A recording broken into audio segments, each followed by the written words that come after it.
আসিফ এবং তার বাবা যে লুটপাটের সাথে জড়িত আমরা সব দেখেছি। ঠিক নির্বাচনের আগে সে গিয়ে একটা দলে যোগ দিয়ে নির্বাচন করবে, এটা হলো সবচেয়ে বড় বৈষম্য। কি সংস্কার করবে তারা? তারা তো নিজেই লুটপাটের সাথে জড়িত হয়ে গেছে।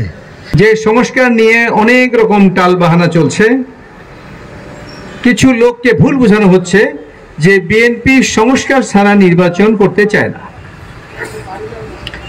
কিন্তু জনগণের কাছে পরিষ্কার নয় আসলে কিসের সংস্কার।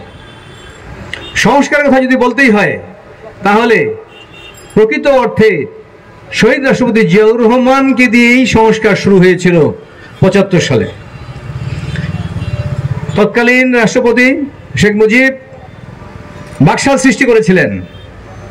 তার মৃত্যুর পর যখন সিপাহী জনতার অভ্যুত্থানের মাধ্যমে জিয়াউর রহমান সাহেব যখন ক্ষমতায় তাকে নিয়ে আসা হয়, তখন উনি বহু দলীয় গণতন্ত্রের প্রবর্তন করেছিলেন। উনি তা না করলেও পারতেন।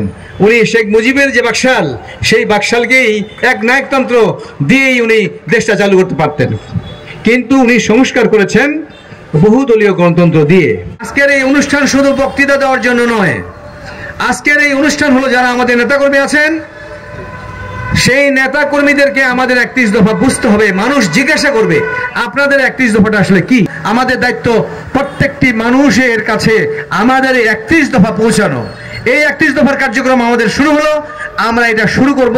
প্রত্যেকের কাছে যাব, প্রত্যেকটি ইউনিয়নের দায়িত্ব হলো তার এলাকায় যাওয়ার, এবং আমাদের তারেক রহমান সাহেবের নির্দেশ ৩১ দফাকে ঘরে ঘরে পৌঁছিয়ে দিয়ে সেটাকে ব্যাখ্যা করা।